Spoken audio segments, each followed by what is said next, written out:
Welcome to another new edition of Africa Today, a program that takes you on a tour around Africa and brings you the latest political, economic and social events in Africa.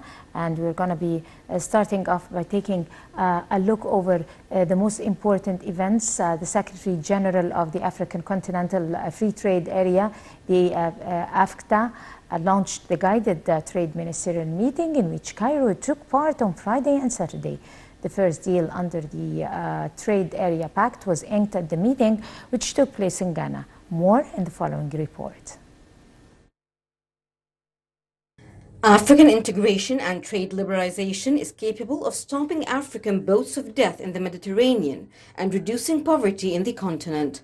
The statement was made by the Secretary General of the African Continental Free Trade Area, AFCFTA, Wamkele Mene, on Friday during a celebration marking the launch of the first commercial deal under the AFCFTA umbrella. The deal is part of the guided trade initiative launched at the AFCFTA 10th African Trade Ministerial Meeting on the 7th of October in the Ghanaian capital, Accra.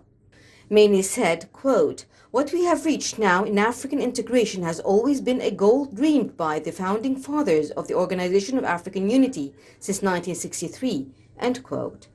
He said the matter is not only limited to free trade and the flow of hundreds of thousands of goods, but rather an indication that the Africans have a vision and are able to achieve it and liberate the continent by linking its bonds to each other. He said African integration should be a tool to reduce poverty and for the welfare of the people of the continent. The celebration included the inauguration of an exhibition of African products at Kotoko Airport, as well as performances of the most famous dances and music from Ghanaian folklore. The newly launched initiative included the launch of the first shipments from between Ghana, Cameroon, Egypt, Kenya, Mauritius, Rwanda, and Tanzania within the framework of AFCFTA. The shipments include 96 products. Mene expressed hope that the number will be doubled next year. The AFCFTA, which seeks to boost intra-African trade, was ratified by 44 countries and came into force in May 2019 and is expected to be the largest free trade bloc in the world. Moving on to Burkina Faso. Burkina Faso said that the process to pick a transitional president to serve ahead of elections would be held next week, following a coup by military officers against the ruling junta. More in the following report.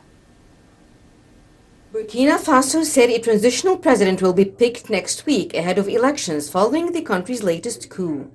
A decree signed by Burkina Faso's new strongman, Captain Ibrahim Traoré, said, in view of the adoption of the transition charter, a national meeting will be convened on October 14 and 15. Traoré, who was officially appointed head of state on Wednesday, had said 2 days earlier that he would only deal with current affairs until a new transitional president, civilian or military, is appointed by a national conference, indicating that would happen well before the end of the year. The meeting should bring together representatives of political groups and civil society. The impoverished Sahel nation plunged into renewed turmoil last weekend when Lieutenant Colonel Paul-Henri Sandaogo Damiba, who had himself seized power in January, was toppled by newly emerged rival Traoré, leading a faction of disgruntled junior officers.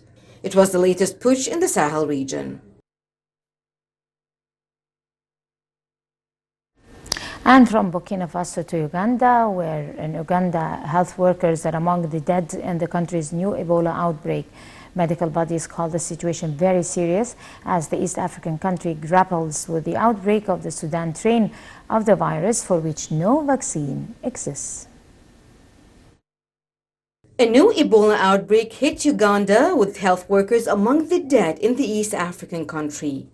The World Health Organization (WHO) confirmed on Wednesday that 29 people, including 4 health workers, have died since the outbreak was declared in the district on 20 September.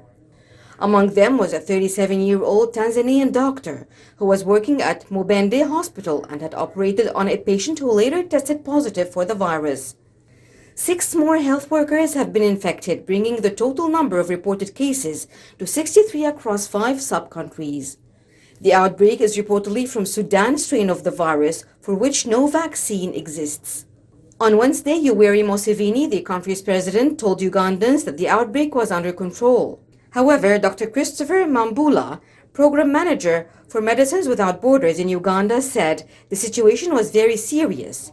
He said cases were rising daily and it was still unclear how widely the virus had spread. He also said the lack of vaccine to treat the strain of Ebola responsible for the outbreak, the Sudan virus, was a concern.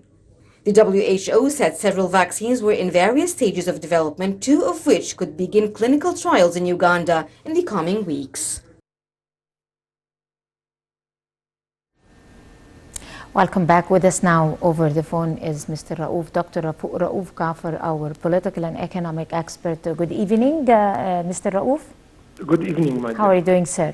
As we all know that Africa held its first ministerial meeting in Cairo, and the first deal under the Free Area Pact was inked at this meeting. So the Africa is expected to be the biggest economic bloc in the world. How do you see prospects for its success to take in this stand? Of course, what you said is right. Africa is very rich as far as resources, natural, human, mineral, etc. is concerned, and if rightly exploited and used, can represent a very important commercial and economic bloc that can compete with all the super powers, economical, I'm talking, in the world. So the idea of integration between the different African countries, the signature of such free trade agreements, which facilitates the movement of goods between countries, etc., shipping lines, is very important, and it marks the beginning of what we aspire for Africa to become. And I'm sure that this is one step in the way of seeing a very strong economic Africa in the very near future.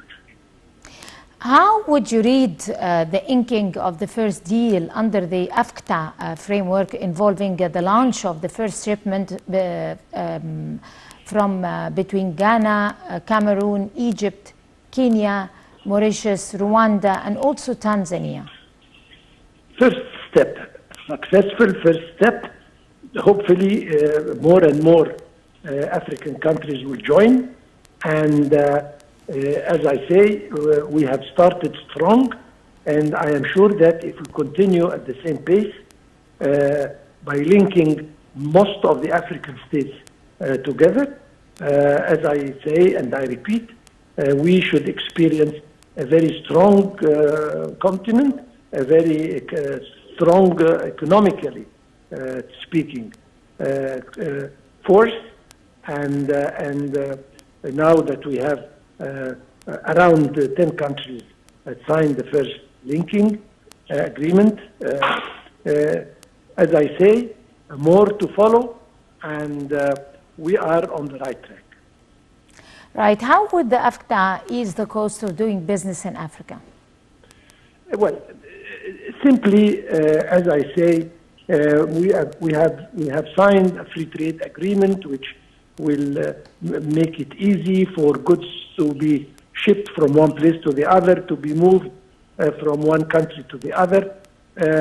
The cost of customs may be lifted. The cost of transport will be lessened. So I mean, any free trade agreement is always beneficial for all the countries that are involved because, as I say, it reduces a lot of expenses that are applied in the normal circumstances. But now that we have this agreement, it means that we are saving on a lot of things which will make the inter-African trade more and more beneficial for all countries concerned.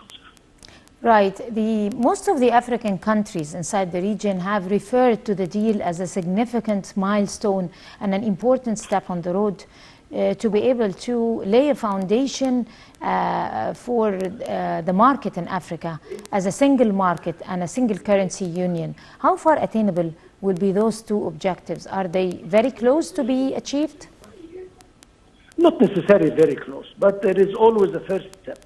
And we've taken the first step, the first right step, and others will follow. Idea of creating a huge market in Africa is what we all aspire for. And the inter-commerce between the different African states will create this economic force. And of course, we have started and we are continuing. And the main thing is that we have the will to continue. And I'm sure that, as you said in your words, this is a milestone. It marks the beginning of a new era of complementing each other, of integrating with each other towards reaching a complete integral Africa that depends on its own. I mean, what is happening in the world has taught us that nobody cares about the other in case of crises, so we have to depend ourselves, depend on our neighbors, our continent, and be as much as possible self-sufficient in all aspects.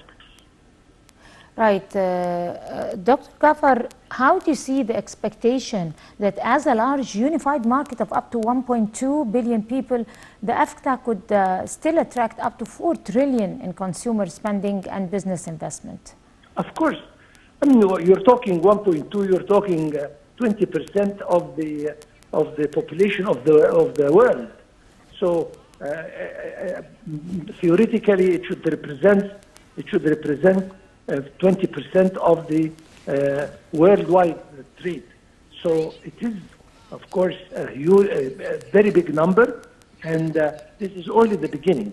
Once it is being developed and implemented, this figure, I mean, it will attract not only 3 or 4 billion, but even more, and the consumer market will grow with the development. So we have to understand that Africa is important, has all the infrastructure and all the prospects that allow to be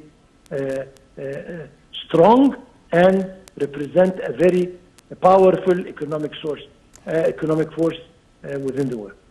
Right. On that note, Dr. Rauf Gaafar, our political and economic expert, would like to thank you so much talking to Africa Today. And by this, we come to the end of the program for today. Many thanks to all of you. And until we see you again, that's a goodbye.